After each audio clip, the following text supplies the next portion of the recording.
मैं इसको बता रहा हूँ तुम्हें। जैसे अगर मैं लेता हूँ पहला केस मैंने लिया फैक्टर्स अफेक्टिंग, क्या पढ़ रहे थे हम? फैक्टर्स अफेक्टिंग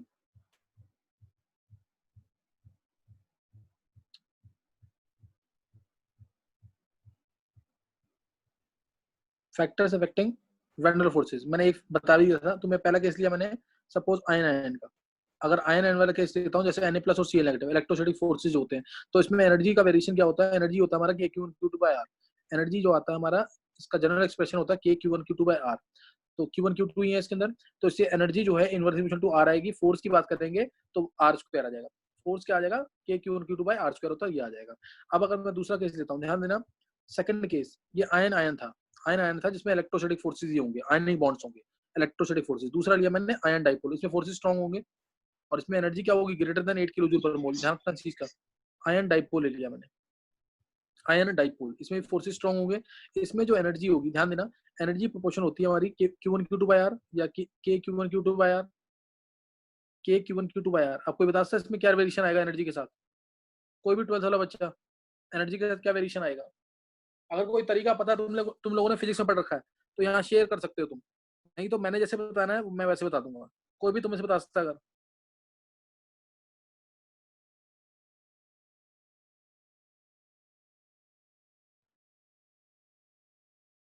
कोई भी 12th वाले बच्चों में से क्या रिलेशन आएगा एनर्जी का रेडियस के साथ?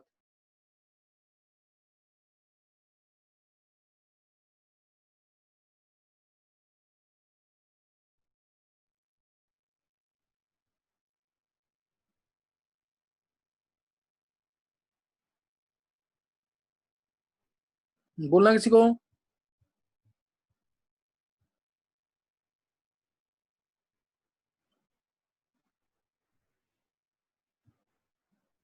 चलो देखेंगे फिर। 11th वाले बच्चों में से किसी को बोलना रिलेशन क्या आएगा, कोई लॉजिक हो जिसके साथ। चलो देखेंगे फिर। दक्ष, लक्ष्य है।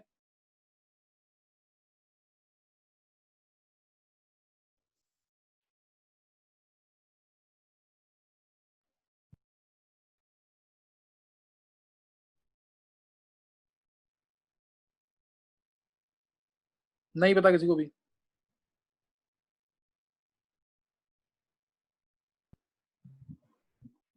चलो तो फिर ध्यान देंगे।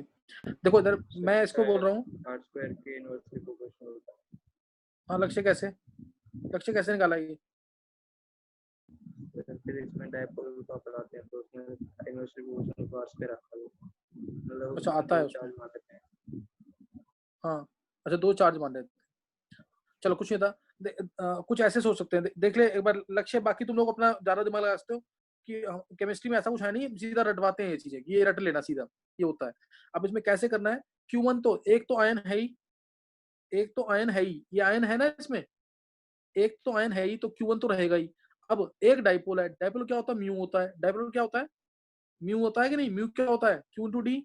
डाइपोल क्या होता है? म्यू। म्यू क्या होता है? Q*D। म्यू क्या होता है? Q*D। तो बस इस डिस्टेंस को यूनिट्स बराबर करने के लिए, एनर्जी की यूनिट्स बराबर करने के लिए, सही ना, डायमेंशंस प्रॉपर रखने के लिए हम R से डिवाइड कर देंगे, क्योंकि R एक नीचे लाना ही पड़ेगा म्यू की वजह से। म्यू में Q*D है ना, तो एक R नीचे लाना पड़ेगा ताकि डी कैंसिल हो सके और एनर्जी की यूनिट्स प्रॉपर आ सके। तो एनर्जी इनवर्स टू R²। ऐसे याद रख सकते हो तुम। डाइपोल आ गया तो बाय में R² कर देना, डाइपोल आ गया तो बाय में R² कर देना। थर्ड, या फिर लक्ष्य ने बोला कि डाइपोल के अंदर 2 चार्ज होते हैं, Q1 Q2 होता है ना डाइपोल में, जैसे HCl है तो H का अलग चार्ज, Cl का अलग चार्ज। तो उससे भी सोच सकते हैं कि 3 Q आ गए तो 3, इसलिए R 2 आ जाएंगे। 2 Q थे तो 2 Q थे तो R नीचे 1 था। 3 Q आएंगे तो 4 R नीचे 2 आ जाएंगे। ऐसा भी थोड़ा सोच सकते हो, कोई ऐसा गलत नहीं है, वो भी सही है। नेक्स्ट, अब तीसरा केस आ गया। कौन सा था तीसरा केस? डाइपोल का। ध्यान देंगे, डाइपोल। ऐसे फोर्सेस भी याद रहेंगे और सीक्वेंस भी याद रहेगा। पोलर के केस में, अब क्या आएगा? बोलो। पोलर के केस में अब एनर्जी का इंटरेक्शन, इंटरेक्शन एनर्जी जो होगी वो क्या होगी? डायरेक्ट बोलो आंसर अब। Interaction energy, So 1/r⁴. हाँ 1/r³, 1/r³ के। अब फोर्सेस वीक हो गए ना, फोर्सेस वीक हो गए कि नहीं, तो एनर्जी की रेडियस का रिलेशन क्या हो जाएगी? इनवर्सली प्रोपोर्शनल में और कम होती जाएगी। आर बढ़ेगा तो इंटरेक्शन एनर्जी क्या हो जाएगी? और कम हो जाएगी। इंटरेक्शन एनर्जी क्या होगी? और कम हो जाएगी, इसलिए आर के इनवर्सली प्रोपोर्शनल है ये, और क्यूब के इनवर्सली प्रोपोर्शनल है, इसलिए तो energy inversely proportional to r³ आ जाएगा इसमें। लेकिन आज एक चीज ध्यान रखना, इसके अंदर यही क्वेश्चन पूछे हुए हैं, और पेपर में जो क्वेश्चन आया था, जो इसमें 2014 और 15 का क्वेश्चन आया था, वो था हाइड्रोजन बॉन्ड में इंटरेक्शन एनर्जी क्या होगी? हाइड्रोजन बॉन्ड में इंटरेक्शन एनर्जी क्या होगी? तो क्या आंसर आएगा उसका?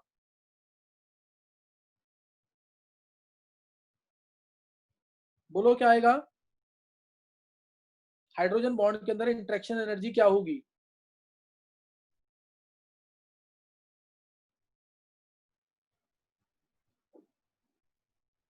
अरे हाइड्रोजन बॉन्ड भी देखो, HCl है, HCl क्या है? पोलर, नेगेटिव यहाँ पे, सर पॉजिटिव यहाँ डाइपोल पे। डाइपोल।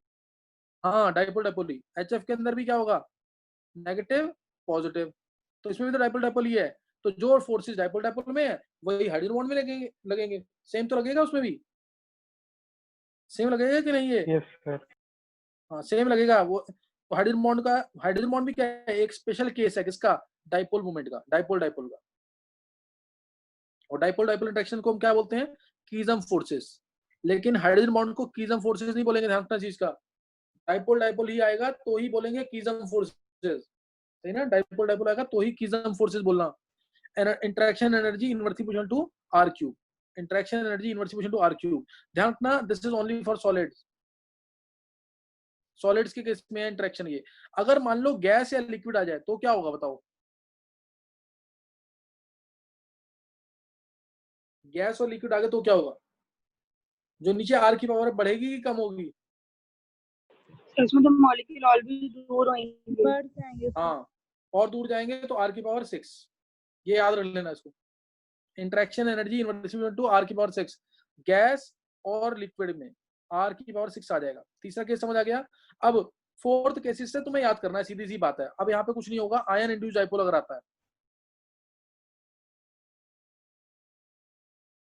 आयन इंड्यूस कुछ मेंशन नहीं किया ना, ध्यान रखना चीज का। ये मैंने बता तो दिया, कुछ मेंशन नहीं किया तो उसको हटा देना। आयन इंड्यूस डाइपोल में क्या होगा बोलो? एनर्जी, इंटरेक्शन एनर्जी किसके प्रोपोर्शनल होगी? r की पावर 4 के। ऐसे ही आएगा ना कुछ कि नहीं? फोर्सेस इसके और वीक हुए, बोलो इधर, फोर्सेस वीक हो गए और कि नहीं? Yes sir. Yes sir. तो इसलिए r की पावर 4 के। फिफ्थ केस, अब क्या आ गया? Dipole induce dipole, dipole induced dipole. इसमें क्या हो जाएगा? इसके अंदर क्या हो जाएगा? r की पावर, 5. हाँ अब यहाँ पे r की पावर 5 है। दिस और दिस, अगला देखेंगे, डिस्पर्जन फोर्सेस या लंडन फोर्सेस या instantaneous dipole induce dipole. Instantaneous dipole induce dipole, उसमें फोर्सेस जो हैं दोनों के केस में, in both the cases r की पावर 6 आ जाएगा। इंटरेक्शन एनर्जी को याद कर लोगे ऐसे कि नहीं? फोर्स का मैंने बता दिया, तुम्हें एक पावर बढ़ा देना। इंटरेक्शन एनर्जी को ऐसे याद कर लोगे कि नहीं? Yes sir. बस ये देखो, तुम्हें याद ही करना है इसको। मैंने बस तुम्हें एक तरीका बता दिया ना, इससे तुम भूलोगे नहीं, बस ये इसलिए तरीका बता दिया। नहीं तो याद करते 2 दिन बाद भूल जाते। अभी तुम्हें याद रहेगा कि दोनों आयन तो इनवर्स टू r, एक आयन और एक पोलर, पोलर मतलब 2 चार्ज 2 क्यू, जो अभी लक्ष्य ने बताया वैसे कर सकते हैं, नहीं तो मैंने जैसे बताया वैसे कर सकते हैं। तो इनवर्स टू r² आ गया। इंटरेक्शन एनर्जी की बात कर रहे हैं, फोर्स कर रहे हैं तो पावर नीचे और बढ़ जाएगी। और अगर आ गया आयन, आयन डाइपोल आ गया, एंड तो r का स्क्वायर आ गया। फिर आ गया हमारा डाइपोल डाइपोल, तो r का क्यूब आ गया। सॉलिड में r का क्यूब, सॉलिड में r का क्यूब। गैस या लिक्विड आएगा तो r की पावर 6 आ जाएगा।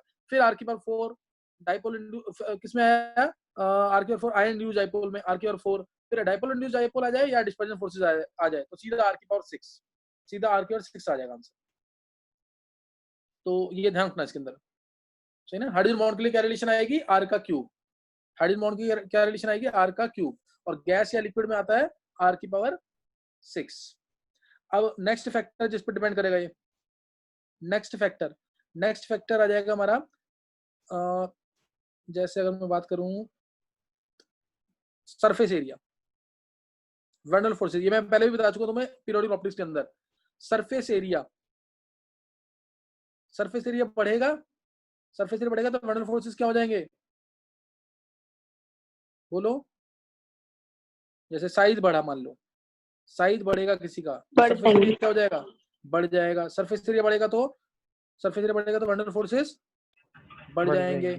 तो उससे बॉइलिंग पॉइंट, मेल्टिंग पॉइंट भी क्या होगा, इंक्रीज हो जाएगा, बढ़ जाएगा। या फिजिकल स्टेट भी क्या हो जाएगी, चेंज हो जाएगी। याद है ना केसी वाला, F2 Cl2 Br2 I2 बता रखा है ना मैंने केस। F2 और Cl2 गैसेज है, Br2 क्या है, लिक्विड है, और I2 क्या है, gas. Solid. I2 iodine, solid at room temperature. तो किस वजह से, क्योंकि नीचे जा रहे हैं तो सरफेस एरिया बढ़ रहा है, नीचे जा रहे हैं तो क्या हो रहा है, सरफेस एरिया इंक्रीज हो रहा है, और सरफेस एरिया बढ़ेगा तो वेंडल फोर्सेस बढ़ेंगे, तो बॉइलिंग पॉइंट बढ़ जाएगा, सही ना। और इसी में हम कर सकते हैं थर्ड फैक्टर, इसको साइज और सरफेस एरिया बोल सकते हैं। साइज और सरफेस एरिया ब्रांचिंग पे डिपेंड करता है, इसी का एक सब पार्ट बना सकते हैं। जैसे अगर मैं तुम्हें बोलूं, ध्यान देना इधर, हीलियम है, नियोन है, आर्गन है, क्रिप्टन है, जेनॉन है, पानी के अंदर सबसे ज्यादा कौन सी गैस सॉल्युबल होगी,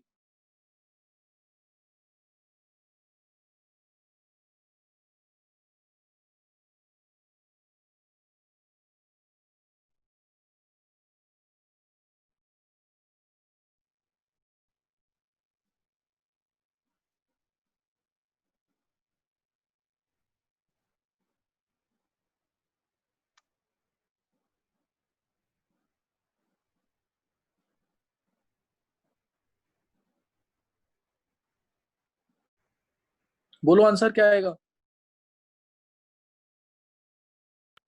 फिर हीलियम। हीलियम चलो हीलियम। अच्छा, ट्वेल्थ वाले बच्चों में आंसर कौन देगा, ट्वेल्थ वाले बच्चों में से आंसर, सर क्वेश्चन ये बता दो। निधि तुम बताओ क्वेश्चन, 3-4 बार बोल दिया मैंने क्वेश्चन। ये पानी में कौन सी सर वो गैस सबसे ज्यादा पार्ट सॉल्युबल में होगी, पानी में कौन सी गैस सबसे ज्यादा सॉल्युबल होगी। ये 10th वाले बच्चों को समझ आ गया, F2Cl2 गैसेज हैं, और Br2 लिक्विड है, और iodine solid at room temperature, समझ आ गया ना। साइज नीचे आने में बढ़ रहा है, सरफेस एरिया बढ़ रहा है, सरफेस एरिया बढ़ेगा तो वेंडल फोर्सेस बढ़ जाएंगे, इसलिए फिजिकल स्टेट भी चेंज हो जाएगी। F2 के मॉलिक्यूल्स ऐसे होंगे दूर दूर, F2 का एक मॉलिक्यूल इधर है तो एक इधर, Cl2 के थोड़े पास आ जाएंगे, Br2 के और पास आ जाएंगे, और I2 के बिल्कुल पास आ जाएंगे, क्योंकि सॉलिड बन गया। सर आपने बताया था ये पीरियोडिक के अंदर। हाँ, थोड़ा तुम लोगों को मैंने बहुत एक बार हल्का हल्का हिंट दिया है। तो ये अर्नब, तेरे को ध्यान है उस समय कितना बताया था और अब कितना बता रहा हूँ। Yes Arnab, sir. उसमें तो कुछ भी नहीं बताया था ना मैंने, हिंट दिया था बस। ये इतनी डिटेल होती है, तुम लोगों को बस इंटरेस्ट आ जाए इसलिए मैंने कम कम करवाया उधर। इधर जो करोगे ना, इधर तुम्हें अच्छा लगेगा, नेक्स्ट ईयर और डिटेल में हो जाएगा तो और सही हो जाएगा तुम्हारा। 10th वाले बच्चों के लिए, स्पेशली गर्व के लिए, तो ये बहुत बड़ी एडवांटेज है कि अभी से कर लोगे तो बहुत फायदा होगा।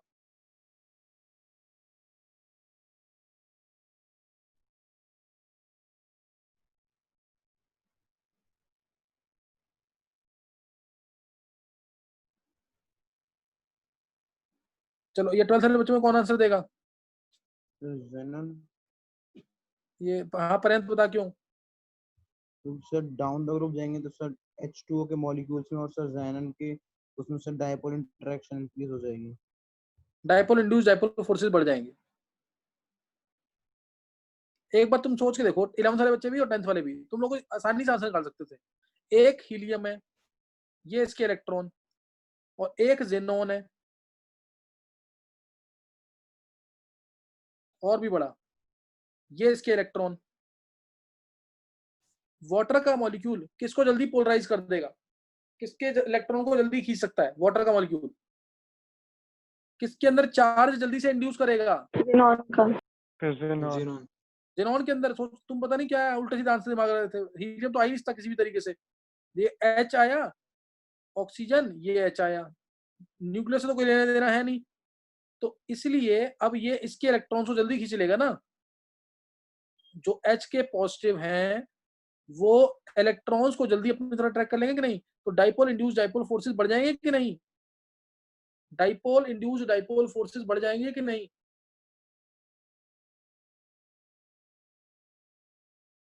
देखो हीलियम तो अपने इलेक्ट्रॉन्स को खींच के रखेगा ना, हीलियम का साइज बहुत छोटा है, हीलियम का न्यूक्लियस जो है वो तो इलेक्ट्रॉन्स को क्या करेगा, खींच के रखेगा। नहीं समझ आई बात? क्या समझ आ गई। H2O के मॉलिक्यूल इसके इलेक्ट्रॉन्स को तो अट्रैक्ट नहीं कर पाएंगे ना, इसके और जेनॉन के जो इलेक्ट्रॉन्स हैं, जेनॉन के जो इलेक्ट्रॉन्स हैं H2O के मॉलिक्यूल इसको आसानी से अट्रैक्ट कर लेंगे। तो इसलिए dipole induced dipole forces, forces कौन से होंगे? ये पोलर, ये non polar, non polar, non polar, non polar, non polar. Forces कौन से होंगे?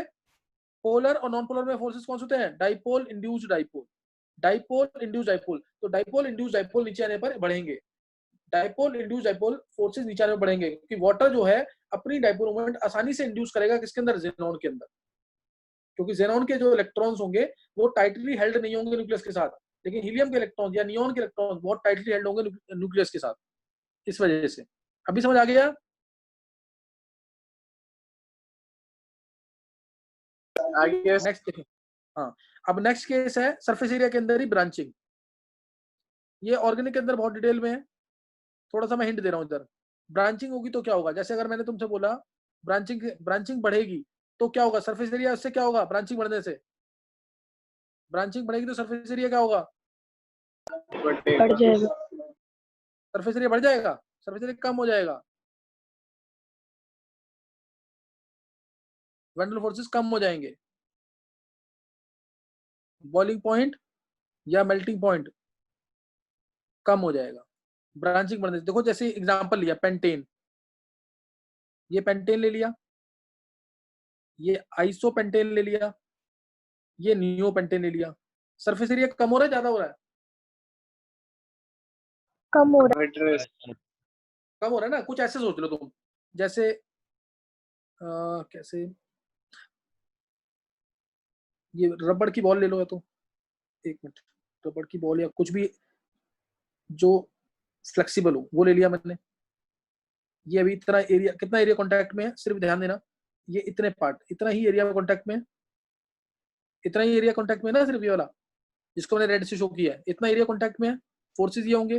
और अगर मैं इसको सरफेस एरिया में बढ़ा दूं, उसको कंप्रेस कर दूं, ब्लैक से लेते हैं, इसको मैंने कर दिया, दबा दिया, कंप्रेस कर दिया,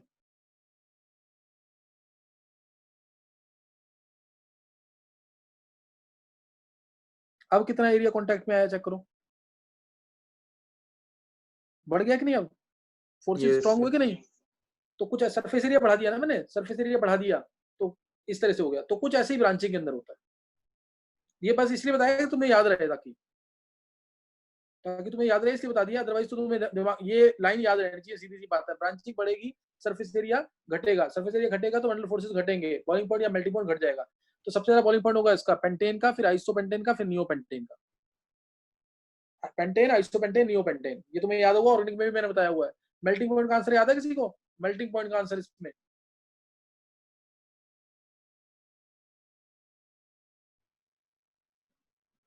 नहीं याद? लास्ट वाले का सबसे ज्यादा देगा। हाँ, किसने बताया आंसर? प्रथम। प्रथम रीजन दे।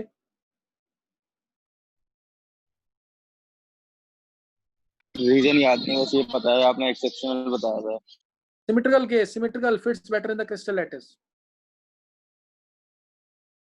सही ना? Symmetrical fits better in the crystal lattice. अच्छा अब करने हैं क्वेश्चंस, अब क्वेश्चंस करने हैं, ध्यान देंगे क्वेश्चंस में। चलो क्वेश्चन लिखेंगे अब ये क्वेश्चन तो 10th वाले बच्चों ने भी किए हुए, वो भी निकाल लेंगे आंसर। क्वेश्चन यही इंपॉर्टेंट है ज्यादा, जो क्वेश्चन दूंगा क्वेश्चन ही ज्यादा इंपॉर्टेंट है। क्वेश्चंस में ले लिया, चलो लिखो। बेंजीन प्लस SO3 कौन से फोर्सेस होंगे? मेन मेजर फोर्सेस बताने हैं। PCl5 plus SO2 SF4 plus SF6 PCl3 plus PCl5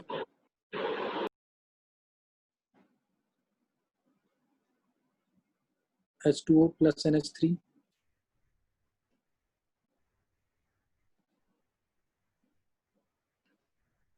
NaClO3 plus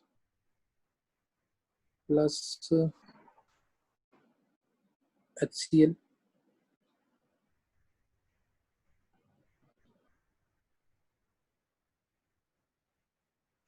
plus PH3 benzene plus CCl4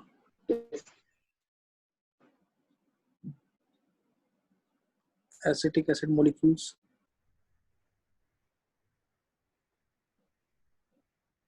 NH4 plus and sulfate ion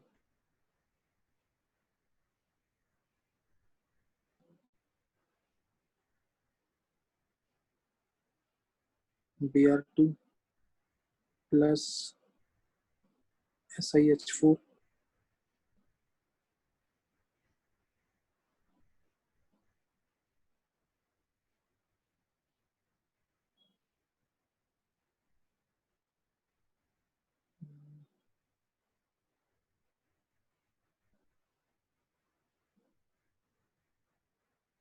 XCF2 plus XCF4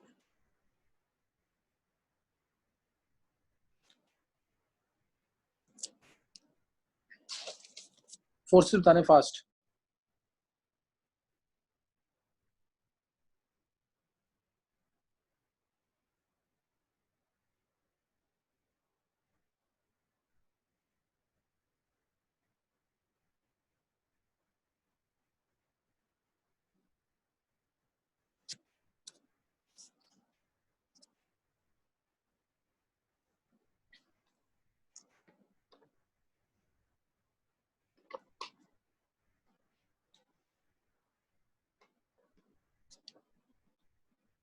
निकालो जल्दी से चलो एक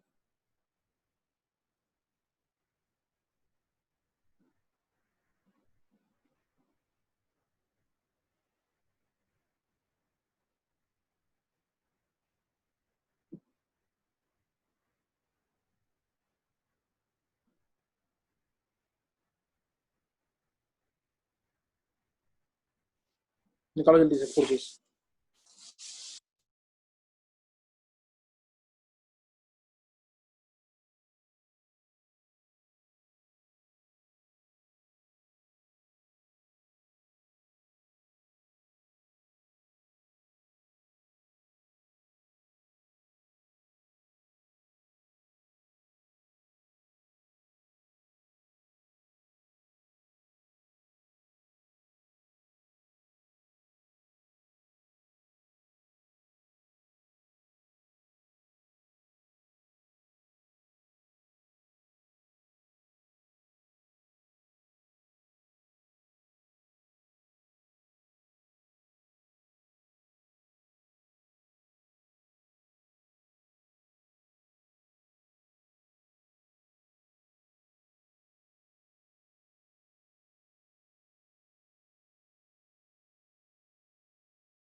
चलो ध्यान देंगे उधर। फर्स्ट केस बोलो क्या फोर्सेस है।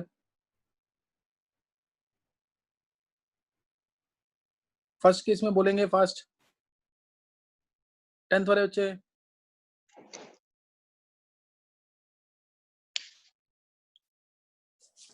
डिस्पर्जन। बहुत अच्छे। नॉन पोलर तो कौन से फोर्सेस होंगे? डिस्पर्जन फोर्सेस या इंस्टेंटेनियस डाइपोल इंड्यूस डाइपोल, ये वर्ड याद रखना है। डिस्पर्जन फोर्सेस, लंदन फोर्सेस या instantaneous dipole induce dipole. Next PCl5 SO2, dipole induced dipole. किसने बोला है? निशी। Yes sir. हाँ, इसमें आएगा ये नॉन पोलर, ये पोलर, तो dipole induce dipole. Clear? Dipole induce dipole, dipole induce dipole. SF4 SF6, dipole induced dipole. Dipole induced SF4 polar, SF4 polar और SF6 नॉन पोलर। डाइपोल 0 होगी इसकी, तो इसलिए आ जाएगा ये पोलर, ये non polar. Dipole induced dipole, dipole induced dipole. PCl3 PCl5, sir dipole induced dipole. ये polar, ये नॉन पोलर, तो डाइपोल इंड्यूस्ड डाइपोल। अच्छा, इसके अलावा कौन सा फोर्स होगा इसके अंदर? Sir London forces. हाँ, instantaneous dipole induced dipole, instantaneous dipole induced dipole. Next में हाइड्रोजन बॉन्डिंग। किसने बोला? ये अर्नव ने। Yes sir. बहुत अच्छा Arnav. Hydrogen bonding H2O + NH3, H2O आ गया और NH3 आ गया, दोनों अमोनिया पानी में सॉल्युबल है। किस वजह से? क्योंकि अमोनिया पानी के साथ हाइड्रोजन बॉन्ड बना लेता है, हाइड्रोजन बॉन्डिंग। नेक्स्ट NaCl3 और HCl, NaCl3 HCl। Ion induced. हाँ, ये आयन है और वो डाइपोल है, पोलर। आयन इंड्यूस्ड डाइपोल क्या आ जाएगा? आयन, ये आयन, ये पोलर, तो ion induced dipole, ion induced dipole. HCl-PH3,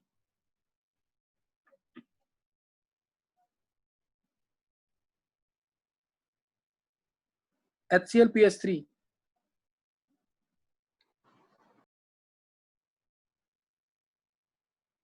बोलो।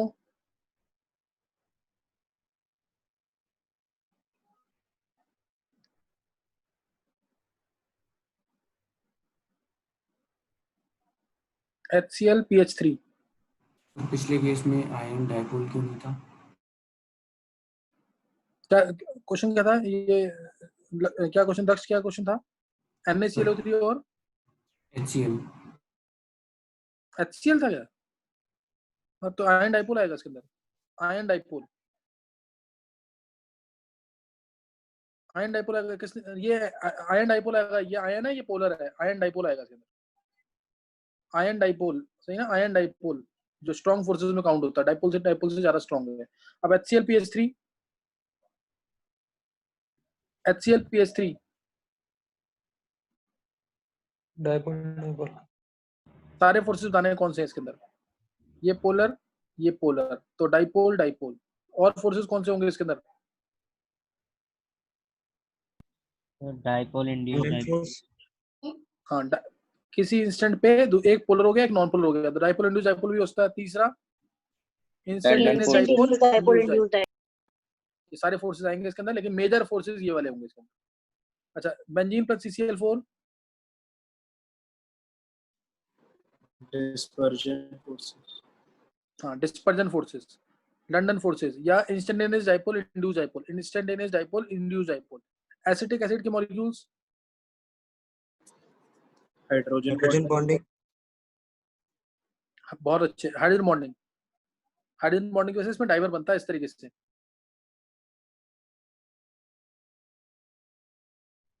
इसलिए इसका मास मेजर करते हैं तो 60 की जगह 120 आता है। हाँ सर, आपने बताया था हाइड्रोजन ये बॉन्डिंग में। हाँ, ये पानी में नहीं होता, ये बेंजीन के अंदर होता है।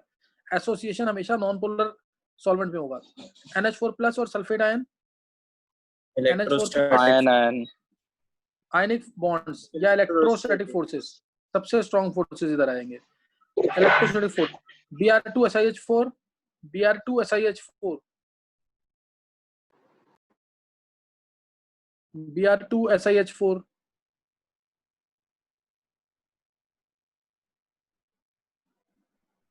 Br2 नॉन पोलर, SiH4 भी नॉन पोलर, तो क्या आ जाएगा बोलो? Instantaneous dipole, London forces induced dipole, London forces या dispersion forces?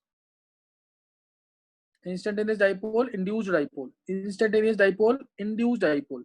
XCF2 XCF4, Dispersion. XCF2 इसमें आएंगे डिस्पर्जन फोर्सेस। ये भी नॉन पोलर, ये भी नॉन पोलर, दोनों में लोन पेयर आ रहे हैं, तब भी ये नॉन पोलर हैं दोनों। पता होगा तुम्हें, डाइपोल 0 आती है दोनों की, तो इससे डिस्पर्जन, यही सेम फोर्सेस आ जाएंगे। Dispersion forces, London forces, instantaneous dipole, induced dipole. Cl- Cl2, ion induced dipole. Ion induced dipole. K+Xc, There is same forces, ion induced dipole, ion induced. KClH2O, KClH2O, hydrogen bonding. नहीं नहीं नहीं, ion एक और एक polar, ion और polar है ना। नमक पानी में सॉल्यूबल, क्या हाइड्रोजन बॉन्ड कैसे होता है? नमक आयनिक बॉन्ड, आयनिक कंपाउंड है ना ये अर्नब। Yes sir, अब देखा। एक आयन है और एक पोलर, तो आयन डाइपोल, आयन डाइपोल इसमें भी।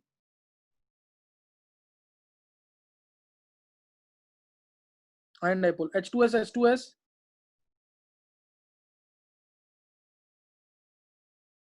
H2S H2S, Dipole. Dipole dipole दोनों पोलर हैं, एंगुलर शेप होती है, ये इलेक्ट्रॉनिक डायरेक्शन इधर, ये इधर, नेट इधर आएगा। तो ये टॉपिक हमारा खत्म हो चुका है, टाइप्स ऑफ वीक फोर्सेस, है ना। वीक फोर्सेस में टॉपिक खत्म कर लिया यहाँ पे। तो अभी नेक्स्ट टाइम में मैं क्वेश्चंस ही कराऊंगा तुम्हें। अब चैप्टर अभी स्टार्ट नहीं होगा तुम्हारा, चैप्टर मैंने स्टार्ट करना है ना, एक क्वेश्चंस कराने हैं अभी। अब मेरे को नया नया चैप्टर जब स्टार्ट करना है तुम्हारा, स्टेट्स ऑफ मैटर और थर्मोडायनेमिक्स, और एक और चैप्टर तुम्हारा इक्विलिब्रियम, और एक सॉलिड स्टेट भी। ये 4 चैप्टर रह गए तुम्हारे, ऑर्गेनिक साइड बाय साइड तुम्हारी चली रही है। बाद में हम करेंगे ऑर्गेनिक दोबारा, लेकिन वो बहुत लो लेवल पे होगी, जो 11th में तुम्हारे काम आएगी। जो बच्चे कर रहे हैं वो बहुत ध्यान से करेंगे सारा। अच्छा, एक क्वेश्चन बताएंगे जरा, एसर्शन रीजन का है, देखते कौन देता है आंसर। एसर्शन रीजनिंग का, H2 is non-polar, H2 is non-polar but not 100% covalent, 100% covalent।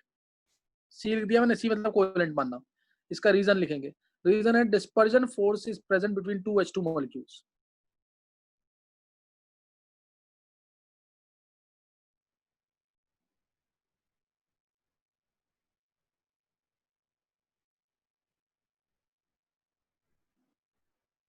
बोलो क्या आएगा आंसर जल्दी, वो तुम्हें पता ही होगा। दोनों करेक्ट और करेक्ट एक्सप्लेनेशन तो ए, दोनों करेक्ट लेकिन करेक्ट एक्सप्लेनेशन नहीं तो बी, पहली दूसरी स्टेटमेंट गलत तो सी, पहली स्टेटमेंट गलत तो डी। बोलेंगे आंसर क्या आएगा इसका जल्दी से।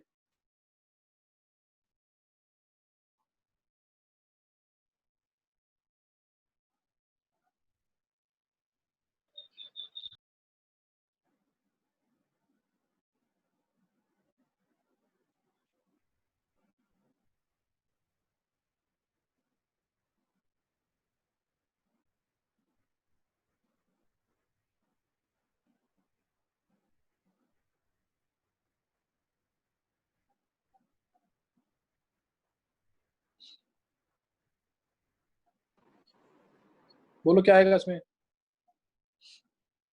12th वाले बच्चे आंसर करेंगे जल्दी से।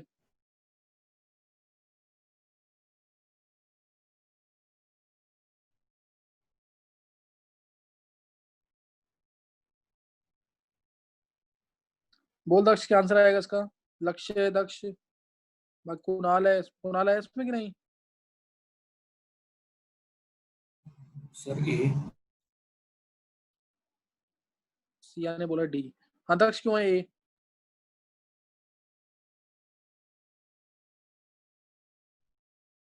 सर क्योंकि आंसर ए है।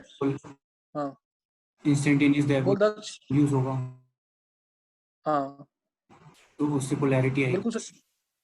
हाँ देखो H2 इज नॉन पोलर, क्यों? क्योंकि H2 का म्यू 0 नॉन पोलर होता है ये। लेकिन तब भी मैं कह रहा हूँ 100% कोवेलेंट नहीं है ये, जबकि कोवेलेंट होना चाहिए 100%। हम मानते हैं प्रैक्टिकली नहीं होता 100% कोवेलेंट। क्यों? क्योंकि किसी एक इंस्टेंट पे मान लिया मैंने इसके इलेक्ट्रॉन इधर पहुंच सकते हैं ना। ये अभी बोला इंस्टेंटेनियस डायपोल होता है इसके अंदर, तो इसलिए तो ये प्रूव कर रहा है। डिस्पर्जन फोर्सेस किसमें प्रेजेंट होते हैं? पोलर में भी प्रेजेंट होते हैं, पोलर नॉन पोलर में भी प्रेजेंट होते हैं, नॉन पोलर में प्रेजेंट होते हैं, सारे फोर्सेस प्रेजेंट होते हैं डिस्पर्जन के अंदर। इसलिए रीजन भी करेक्ट है और ये भी करेक्ट है, इससे आंसर आएगा ये। दक्ष कुछ और तो नहीं सोचा ना? नहीं सर ये सोच रहा। हाँ सही है। तो यहाँ तक कर लेना तुम लोग, यहाँ तक कर लेना। नेक्स्ट टाइम आगे क्वेश्चंस करेंगे इसके, यहाँ तक प्रैक्टिस कर लेना ढंग से।